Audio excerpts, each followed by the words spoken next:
শ্রী সদ্গুরু জ্ঞানাকরম সুন্দরম শ্রী সদ্গুরু জ্ঞানকরম সুন্দরম শ্রী সদ্গুরু পুণ্যকরম সুন্দরম শ্রী সদ্গুরু নিত্যবয়ম সুন্দরম শ্রী সদ্গুরু বন্দে সদা সুন্দরম শ্রী সদ্গুরু বন্দে সদা সুন্দরম শ্রী সদ্গুরু ওম ব্রহ্মানন্দ পরম সুখদম কেবল জ্ঞানমূর্তি দ্বন্দ্বাতীত গগন সদৃশ তত্ত্বমসদিলাক্ষম একং নিত্যং বিমলং চলং সর্বদা শাস্তিভূতং ভাবাতীতং ত্রিগুণরহিতং সদ্গুরুতং নমামি। ওম শ্রী গুরুবে নমঃ। ওম শ্রী গুরুবে নমঃ। ওম শ্রী গুরুবে নমঃ।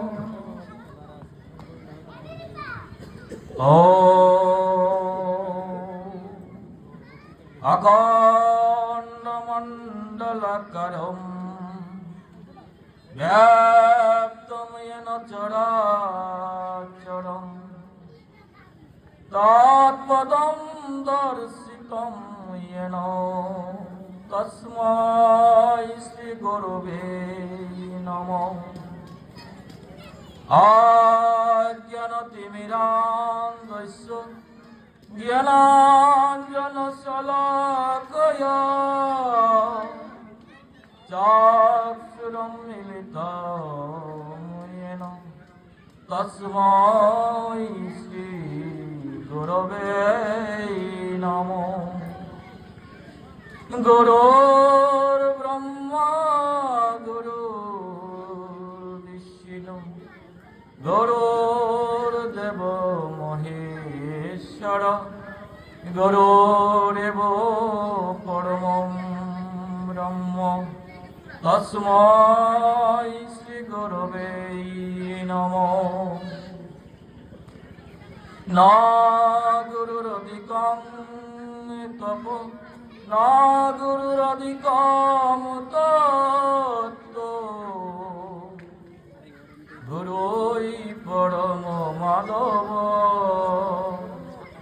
গুরুই পরম পদ গুরু কৃপাহি কেবল গুরু কৃপাহি কেবল গুরু কৃপাহি কেবল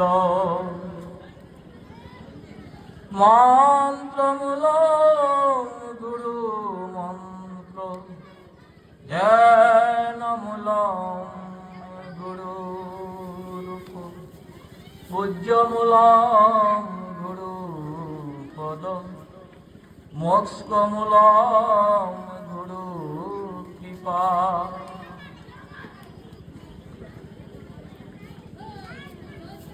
মন্নাথ শ্রী জগন্নাথ মদাত্মা সর্বভূতাত্মা মদ গুরু শ্রী জগৎ গুরু মোকং করতি বাচালং পঙ্গুং লঙ্ঘয়তে গিরি যদ কৃপা তমহং বন্দে পরমানন্দ মাধবম। ওম নমো ভগবতে বাসুদেবায়। ওম নমো ভগবতে বাসুদেবায়। ওম নমো ভগবতে বাসুদেবায়।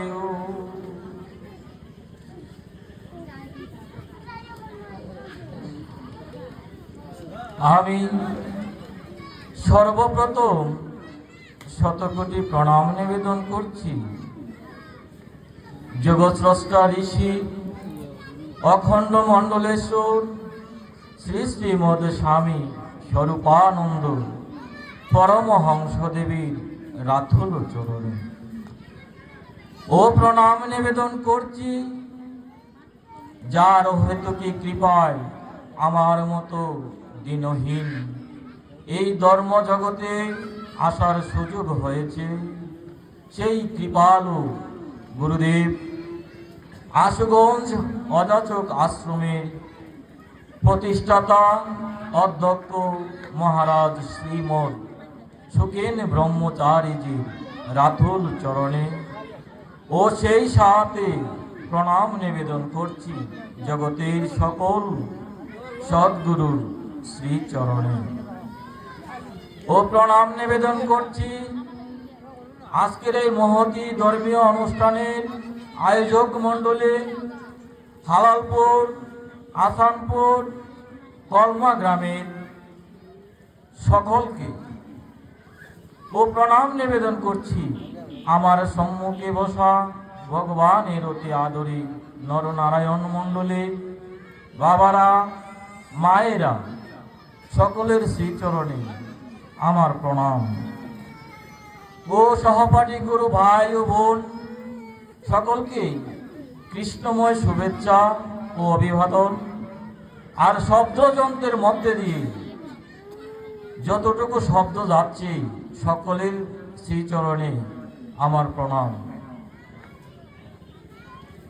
কৃষ্ণময় কৃষ্ণ যার ভিতরে বাহিরে, যাহা যাহা নেত্র পড়ে তাহা কৃষ্ণই স্ফুরে।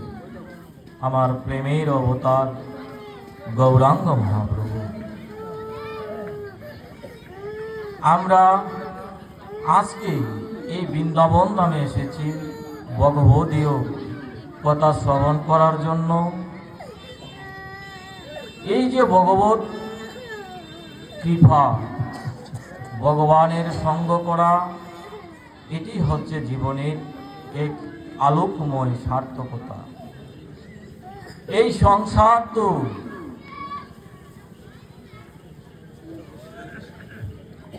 ধাবানো লগ্নির মতো ধাউ ধাউ করে এই সংসারের কামনা শেষ হওয়ার নয়, শেষ হইও না।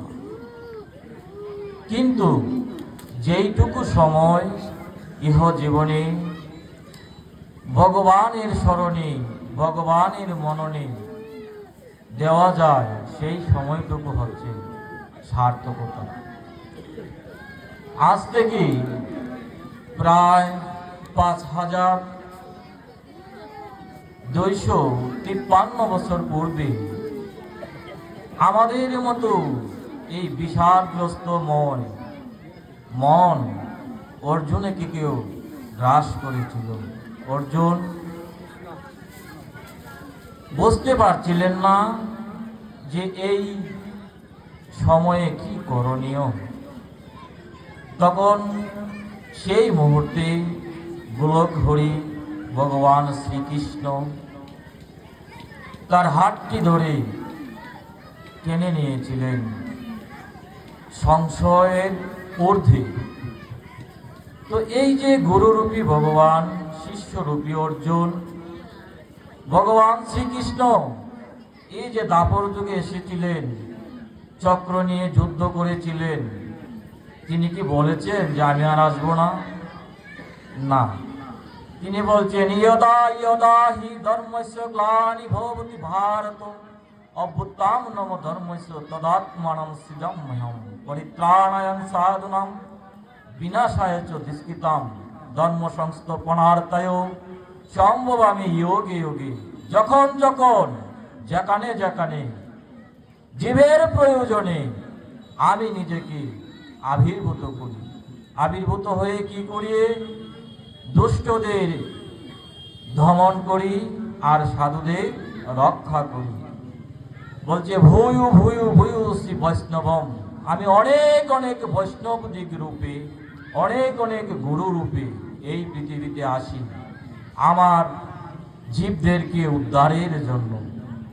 এখন এই যে উদ্ধারের জন্য ভগবান আসেন, তিনি তো তার শাস্ত্রের মধ্যে বাক্যে প্রাণ সঞ্চার করেছেন, কিন্তু পালন করতে হবে আমাদের।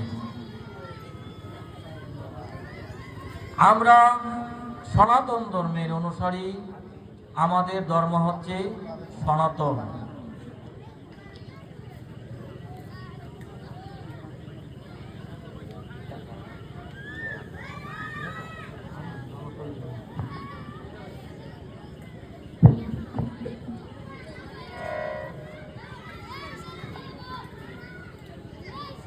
আচ্ছা, যে কথাটুকু বলছিলাম, আমরা অনেকে হয়তো অনুভব করি যে আমরা হিন্দু ধর্মাবলম্বী। না, আমাদের ধর্ম হচ্ছে সনাতন, আমরা সনাতন ধর্মাবলম্বী।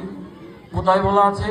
ভগবান শ্রীকৃষ্ণ তিনি তার গীতার বিশ্বরূপ দর্শন ১১তম অধ্যায়ে ১৮তম শ্লোকে বলছে, অর্জুন যখন সংশয় কিছুতেই নিবারণ হচ্ছে না, তখন অর্জুনের সংশয় বারণের জন্য ভগবান তাকে বিশ্বরূপ দর্শন করালেন। করার পর বলছে যে অর্জুন, তুমি কি এখন শান্ত হয়েছ? তখন অর্জুন বলছিলেন ১১তম অধ্যায়ের ১৮তম শ্লোকে যে তমকরম পরমম ব্যতীত ব্যয়ম তমস্য বিশ্বস্য পরমম নিদানম তমবেয় শাশ্বত ধর্মগুপ্তা সনাতনস্তু পুরুষ মধ্যমে। যে হে মাধব, হে ভগবান, আমি বুঝতে পারছি তুমি অক্ষর পরম ব্রহ্ম, তুমি সনাতন ধর্মের প্রাণ পুরুষ। এই যে সনাতন ধর্ম, সনাতন ধর্ম কাহাকে বলে? সনাতন শব্দের অর্থ হচ্ছে চিরন্তন, যাহা ছিল, যাহা আছে এবং যাহা থাকিবে, সেটি হচ্ছে সনাতন। যেমন নতুন বা পূর্বে ছিল না, কিন্তু বর্তমানে প্রাপ্ত, তাই হচ্ছে নতুন। পুরাতন নতুনের বিপরীত শব্দ, অর্থাৎ যা বর্তমানে নতুন কিছু কিছুদিন পর জীর্ণ হয়, তাই হচ্ছে পুরাতন। নতুন বা পুরাতন নয়, বরং শাশ্বত এবং চিরন্তনই হচ্ছে সনাতন।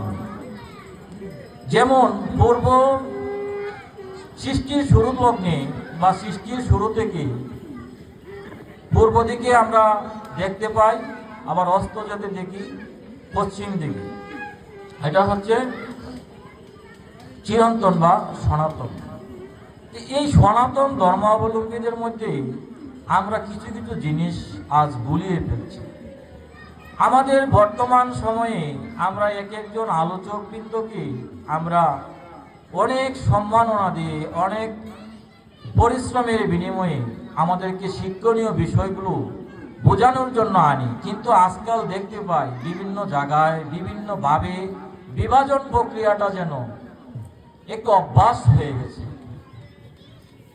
কেউ বলে যে বৈষ্ণব শ্রেষ্ঠ, কেউ বলে ব্রাহ্মণ শ্রেষ্ঠ, কেউ বলে শৈব, কেউ শাক্ত, যে যার মতন করে বিভাজন প্রক্রিয়াটা করতে পারলে মনে করে অনেক বড় বক্তা। কিন্তু ভগবান কি বলছে? ভগবান শ্রীকৃষ্ণ গীতায় বলছে, অর্জুন যেহপি মাম ব্যাপাশ্রিতা, অর্থাৎ আশ্রয়হীন মানুষও যদি আমার শরণে আসে তাহলে তার উদ্ধার সম্ভব। ভগবানকে ডাকতে গিয়ে জাতের কোনো প্রয়োজন নেই। শ্রীমদ্ ভগবদ গীতার চতুর্থ অধ্যায়ের 13তম শ্লোকে ভগবান বলছেন, চাতুর্বর্ণং ময়া সৃষ্টং গুণকর্ম বিভাগস তস্য কর্তার মভিমাম বিদ্য কর্তার অমব্যয়ম। যে অর্জুন, ইহ জাগতিক জগতে আমি গুণ এবং কর্মের ভিত্তিতে বিভাজন করিয়াছি। কি সেই গুণ? ব্রাহ্মণ, ক্ষত্রিয়, বৈশ্য, শূদ্র, এগুলি হচ্ছে কর্মের মাধ্যমে বিভাজন। এখন ব্রাহ্মণ কাহাকে বলে? ব্রাহ্মণ কি ব্রাহ্মণের ঘরে জন্ম নিলেই কি ব্রাহ্মণ? না। ভগবান শ্রীকৃষ্ণ গীতার ৮৮তম অধ্যায় মোক্ষযোগী ৪২তম শ্লোকে বলছে, সম দম তপ শৌচ ক্ষান্তি আর্যদম জ্ঞানম বিজ্ঞানম আস্তিক্যম ধর্মকর্ম স্বভাবচ। অর্থাৎ এই ৯টি কর্ম যিনি প্রতিনিয়ত করেন তিনি হচ্ছে ব্রাহ্মণ। তো সর্বশ্রেষ্ঠ বর্ণের মধ্যে ব্রাহ্মণ হচ্ছে শ্রেষ্ঠ বর্ণ। সময়ের সংক্ষিপ্ততা আমি ওইদিকে যাব না, তবে একটি দৃষ্টান্ত না বললেই নয়। আজকাল আমাদের পাড়ায় পাড়ায় গ্রামে গ্রামে ধর্মের আলোচনা, ধর্মের প্রসার চলছে, কিন্তু সত্যিকার অর্থে আমরা কি ধর্মকে ধারণ করছি? বা সত্যিকার অর্থে আমরা কি ধর্মকে পালন করছি? করছি না তো। যুধিষ্ঠির মহারাজ বলেছিলেন, ধর্ম এব হত হন্তি ধর্মে রক্ষিত রক্ষিতা। আমরা ধর্মকে প্রসারের মাধ্যমে পালন না করে আমরা শুধু আউড়িয়ে যাচ্ছি ধর্ম ধর্ম বলে, কিন্তু ওই ধর্ম তো ক্রিয়া করবে না। গৌরাঙ্গ মহাপ্রভু বলেছিলেন, নিজ আচরি ধর্ম জীবকে শিখায়। অর্থাৎ তিনি যাহা করেছেন অন্যকে তাহাই করতে বলেছেন। তাহলে আমাদেরকে ধর্ম শুধু জানলেই হবে না, পালন করতে হবে। এই পালনের ক্ষেত্রে দেখুন, আমাদের এই যে আজকে শ্রীমদ্ ভগবত গীতা বৃন্দাবন ধামে আমরা ধর্মীয় আলোচনা সমবেত হয়েছি, ওই দিন কি হয়েছিল? মহাভারত যুদ্ধ। এই মহাভারত যুদ্ধের সূচনা লগ্ন শান্তনু রাজার স্ত্রী ছিল গঙ্গা দেবী। গঙ্গা দেবীর গর্ভে পুত্র সন্তান পেয়েছিলেন দেবব্রত দাস। পরবর্তীতে তিনি ভীষ্মরূপে সারা বিশ্বে আজ্ঞা পেয়েছিলেন। কেন? পিতার সুখের লাগি যে দেশে পুত্র রহিল চিরকুমার। সনাতন ধর্মের দৃষ্টান্ত পিতার সুখের জন্য এই দেবব্রত প্রতিশ্রুতি দিয়েছিলেন, আমি আচণ্ডাল ব্রহ্মচর্য পালন করব। সেই মাতা গঙ্গা দেবী ছোট সময়ে তাহাকে বেদ, বেদাঙ্গ, দর্শন শাস্ত্র এবং ধনুর্বেদ, যুদ্ধবিদ্যায় পারদর্শী করে শান্তনু রাজাকে সমর্পণ করেছিলেন। সেই শান্তনু রাজার উরসজাত সন্তানই হচ্ছে পিতামহ ভীষ্ম, জগৎ পূজ্য। আজকে পৌষ সংক্রান্তিতে আমরা যেই স্নান করি এই মহৎ ব্যক্তির জন্য, এই মহৎ ব্যক্তির উদ্দেশ্যে। আবার ওই উরসেরই সন্তান ছিল বিচিত্র বীর্য চিত্রাঙ্গদ। এই চিত্রাঙ্গদ ছিল চরিত্রহীন, যার দরুন তাকে পিটিয়ে হত্যা করেছিল অন্য রাজারা। বিভিন্ন রাজ্যে গিয়ে বিভিন্ন যুবতীদিগকে, মাদেরকে, বোনদেরকে উত্ত্যক্ত করত। কিন্তু একটা সময়ে যখন বিবাহের সময় গড়িয়ে আসলো, বিচিত্র বীর্যের জন্য বধূ আনতে গেল, পিতামহ ভীষ্মকে আজ্ঞা করা হলো, তিনি নিয়েও আসলেন। এখন এই যে বর্ণগুলো, আমাদের পূর্বপুরুষ শান্তনু রাজা তিনি বিবাহ করেছিলেন কাহাকে? আপনারা জানেন সবাই, ধীবর কন্যা। ধীবর হচ্ছে মাঝি, নিচু জাতের একটা মেয়ে, ধীবর কন্যা সত্যবতী। আজকে ব্যাসমণি কৃষ্ণদ্বৈপায়ন বেদব্যাস, যিনি সকল সনাতন শাস্ত্রের জ্ঞাতা, তিনি সত্যবতী মাতারই সন্তান। বিবাহের পূর্বে বৈশিষ্ট্য রামের মতো গুরুদেব বৈশিষ্ট্য মুনি, তিনি কার সন্তান? পতিতালয়ের সন্তান। যা আমাদের সনাতন শাস্ত্রে তো জাতের প্রক্রিয়া ছিল না। এই জাতের প্রক্রিয়া বিভাজন করিয়াছে কিছু স্বার্থবাদী মহল। এজন্যই গৌরাঙ্গ মহাপ্রভু বলছেন, নিচু জাতি নহে কৃষ্ণ ভজনে অযোগ্য, সৎকুল বিপ্র নহে ভজনে অযোগ্য। যে বোঝে সেই বড় অভক্তহীনচার, কৃষ্ণ ভজনে নাহি জাতি আর কুলের বিচার। অর্থাৎ ভগবানকে বসতে গিয়ে কে উঁচু কে নিচু, কে বড় কে ছোট, এটা বিষয় নয়। বিষয় হচ্ছে আমি ভগবানের প্রতি মগ্ন হয়েছি কতটুকু। এখন ভগবানের মগ্ন আমি কিভাবে হব, ওইটাও স্পষ্ট সুন্দর করে বলছেন ভগবান গৌরাঙ্গ মহাপ্রভু। বলছেন ভক্ত যদি ছুটে পারে ভক্তি মুক্তি নিয়া, তথাপি তিনি নাদেন ভক্তি রাহেন লুকিয়ে। এই ভক্তি কে দিতে পারে? এই ভক্তি দিতে পারে শ্রী গুরুদেব। গুরু ব্যতীত ভগবানকে পাওয়ার পথ খুব দুর্গম। অর্জুন যখন একের পর এক প্রশ্ন করেছিলেন, ভগবান কিন্তু একটি কথার উত্তর দেননি। আপনারা দেখবেন শ্রীমদ্ ভগবত গীতায় 18টি অধ্যায়। এই 18টি অধ্যায়ের মধ্যে প্রথম যে অধ্যায়টি, ওই অধ্যায়টুকুর নাম হচ্ছে অর্জুন বিষাদ যোগ।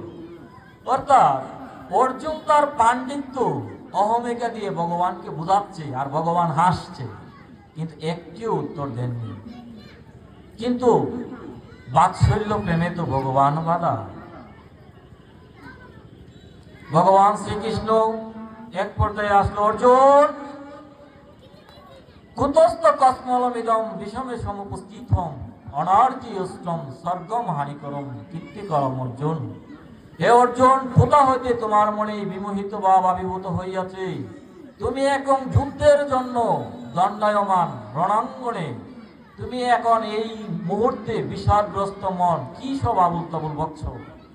কিন্তু অর্জুন বুঝতে পারলেন যে আমি তো আর এই অন্ধকার থেকে বেরোনোর রাস্তা নেই, আমাকে আলোর প্রদীপ দেখতে হবে। তখন বলছিলেন যে শিষ্য স্তেহং সাদিমম প্রপন্নম, যে আমি আপনার শিষ্যস্ত গ্রহণ করিয়াছি, কৃপা করে আমার যাহা কল্যাণকর আমাকে তাহাই বলুন। যখন শিষ্যরূপে বিনয়ের সহিত ভগবানকে বলছেন যে শিষ্য স্তেহং সাদিমাম তম প্রপন্নম, আমি আপনার শিষ্যস্ত গ্রহণ করেছি, আমার যাহা মঙ্গলকর তুমি তাহাই বলুন। সেই থেকে ভগবান বলা শুরু করলেন, আর শিষ্যরূপী অর্জুন তা শ্রবণ করলেন। ভগবান জানতেন এমন একদিন আসবেন অর্জুনের মতো আমরাও দিক বিদিক বিভ্রান্ত ছড়িয়ে দৌড়াবো। এজন্যই তিনি শিষ্যরূপী অর্জুনকে কেন্দ্র করে গীতার জ্ঞান আমাদেরকে দিয়েছিলেন। এই সেই ঈশ্বর যিনি ছিলেন, যিনি আছেন, যিনি থাকবেন, তিনি হচ্ছে ঈশ্বর। আর আমাদেরকে জন্মান্তর বাদে আসতে হবে আর যেতে হবে।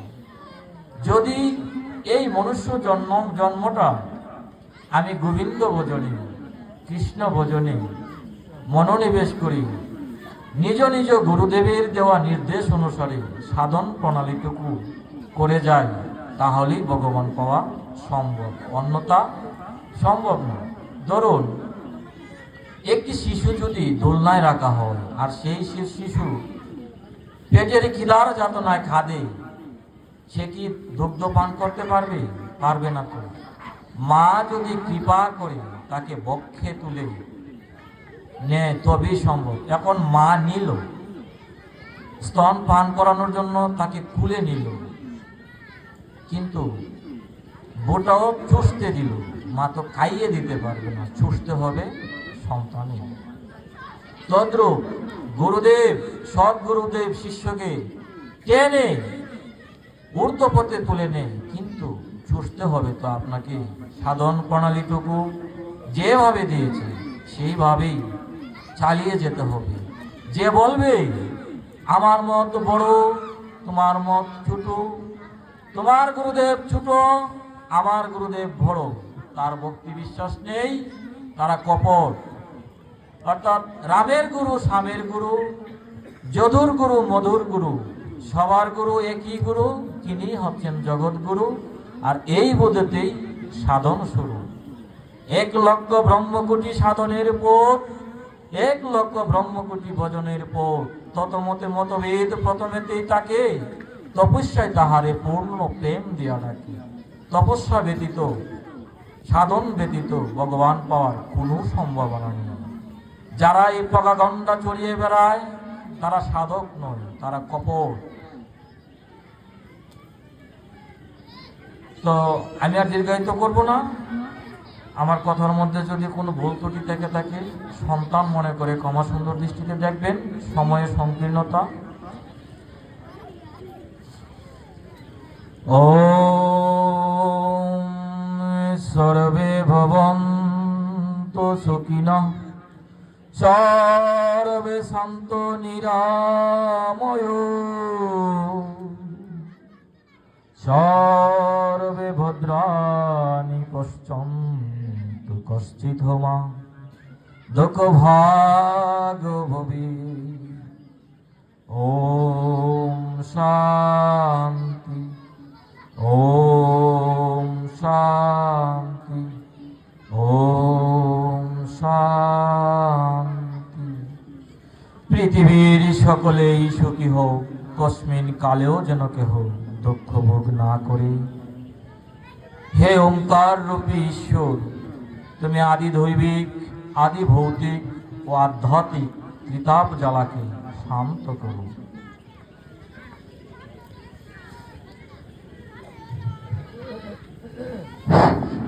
হরে কৃষ্ণ। এতক্ষণ আপনাদের সামনে কৃষ্ণ কথা আলোচনা করলেন শ্যামচন্দ্র দাস চণ্ডীপুর। এবার আলোচনা করবেন পরেশচন্দ্র দাস হবিগঞ্জ, হিন্দু ধর্ম কল্যাণ ট্রাস্ট, ধর্ম বিষয়ক মন্ত্রণালয়ে কর্মরত। পরেশচন্দ্র দাস।